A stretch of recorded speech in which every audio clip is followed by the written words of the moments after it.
नमस्कार। आपका स्वागत है हमारे यूट्यूब चैनल एजुकेशनल सोच में। तो दोस्तों, आप भी चाहते हैं कि एजुकेशन से रिलेटेड वीडियो आप तक सबसे पहले पहुंचे, तो आप हमारे चैनल को सब्सक्राइब कर बेल आइकन जरूर प्रेस करें।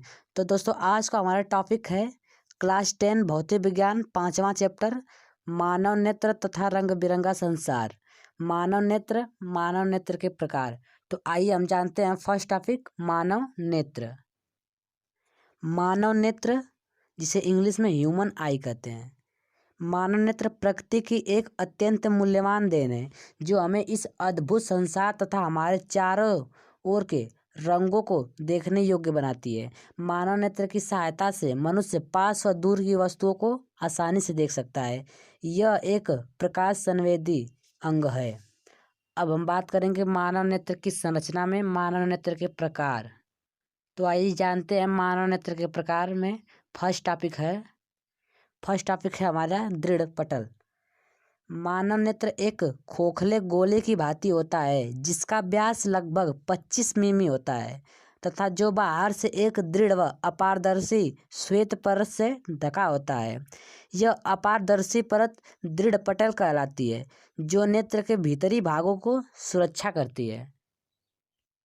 अब अगला टॉपिक है हमारा रक्त पटल। श्वेत परत के भीतरी पृष्ठ से लगी हुई अंदर की ओर एक काले रंग की झिल्ली होती है, जिसे रक्त पटल कहते हैं। काले रंग के कारण यह प्रकाश को अवशोषित करती है तथा आंतरिक परावर्तन को रोकती है। अब हमारा अगला टॉपिक है कार्निया। नेत्र लोलक के सामने का भाग कुछ उभरा हुआ तथा पारदर्शक होता है। इस भाग को कार्निया या स्वच्छमंडल भी कहते हैं। प्रकाश कार्निया से होकर नेत्र में प्रवेश करता है तथा प्रकाश किरणों का अधिकांश अपवर्तन कार्निया के बाहरी पृष्ठ पर होता है। अब आगे हम देखेंगे आइरिस के बारे में। कार्निया के पीछे एक रंगीन अपारदर्शक झिल्ली का पर्दा होता है, जिसे आइरिस कहते हैं। यह कैमरे के डायाफ्राम की भांति कार्य करता है। आँख का रंग आइरिस के रंग पर निर्भर करता है, जिसे परितारिका भी कहते हैं। अब हमारा नेक्स्ट टॉपिक है पुतली। आइरिस के मध्य में एक छिद्र होता है, जिसे पुतली या नेत्र तारा कहते हैं। पुतली नेत्र में प्रवेश करने वाले प्रकाश की मात्रा को नियंत्रित करती है तथा पुतली के आकार को आइरिस या परितारिका द्वारा नियंत्रित किया जाता है। जब प्रकाश अत्यधिक चमकीला होता है तो आइरिस सिकुड़कर पुतली को छोटा रूप देती है, जिससे आँख में कम प्रकाश प्रवेश कर सके। जब प्रकाश मंद होता है, धीरे होता है, तो आइरिस फैलकर पुतली को बड़ा रूप देती है, जिसे आँख में अधिक प्रकाश प्रवेश कर सके। अतः प्रकाश की सीमित मात्रा ही नेत्र में प्रवेश कर पाती है। अब इम्पोर्टेंट टॉपिक है नेत्र लेंस। आइरिस के ठीक सामने पीछे प्रोटीन का बना पारदर्शक तथा मुलायम पदार्थ का एक द्विउत्तल लेंस होता है, जिसे नेत्र लेंस कहते हैं तथा यह अभिसारी प्रकृति का होता है। लेंस के पिछले भाग की वक्रता त्रिज्या छोटी तथा अगले भाग की वक्रता त्रिज्या बड़ी होती है। लेंस के पदार्थ का अपवर्तनांक लगभग 1.44 होता है। अब हम बात करेंगे पश्चमाभि मांसपेशियाँ, सिलियरी मसल्स।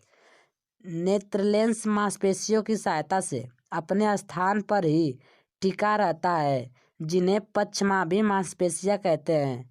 इन पश्चमाभि मांसपेशियों की सहायता से नेत्र लेंस की फोकस दूरी को कम या अधिक किया जा सकता है, जिससे दूर व पास वाली वस्तुओं का प्रतिबिंब ठीक रेटिना पर बन जाता है। अगला टॉपिक है हमारा रेटिना। रक्त पटल के नीचे तथा नेत्र के सबसे आंतरिक भाग में दृढ़ नाड़ियाँ से बना एक पर्दा होता है, जिसे रेटिना या दृष्टि पटल कहते हैं। इस पर्दे पर शंक्वाकार एवं दंडाकार दो प्रकार की प्रकाश संवेदी कोशिकाएं होती हैं, जो क्रमशः प्रकाश के रंग पर तीव्रता के लिए सुग्राही होती है। नोट में जैसे आप जानिए, मुर्गे के नेत्र के रेटिना में दंडाकार कोशिकाएं बहुत कम होती हैं जो प्रकाश की तीव्रता के लिए सुग्राही होती हैं। यही कारण है कि मुर्गा सूर्योदय होते ही जग जाता है तथा सूर्यास्त होते ही सो जाता है। अगला टॉपिक है हमारा जली एवं काचाब्द्र। दोस्तों इस वीडियो में कोई भी अगर दिक्कतें परेशानियां हो तो कृपया हमें कमेंट में ज़रूर बताइएगा। अगला टॉपिक है हमारा पीत बिंदु येलो स्पॉट। रेटिना के केंद्र के पास एक गोला पीला बिंदु होता है जिसे पीत बिंदु कहते हैं तथा इस बिंदु पर प्रकाश की सुग्राह्यता सबसे अधिक होती है जिसे इस बिंदु पर बनने वाला प्रतिबिंब स्पष्ट दिखाई देता है। हमारा लास्ट टॉपिक है अंध बिंदु ब्लाइंड स्पॉट। जिस बिंदु से दृष्टि नाड़ियां मस्तिष्क को जाती हैं उस बिंदु को अंध बिंदु कहते हैं। इस बिंदु पर प्रकाश का कोई प्रभाव नहीं पड़ता। इस बिंदु पर प्रकाश से कोई लेना देना नहीं होता है। इस बिंदु पर प्रकाश की सुग्राह्यता शून्य होती है जिससे इस बिंदु पर बनने वाली प्रतिबिंब दिखाई देता है। अगले टॉपिक में हम बात करेंगे नेत्र लेंस की फोकस दूरी मानव नेत्र की सामंजस्य क्षमता। उसमें फर्स्ट टॉपिक है नेत्र का दूर बिंदु नेत्र का निकट बिंदु। तब तक के लिए मिलते हैं अगले वीडियो में। तब तक के लिए जय हिंद जय भारत।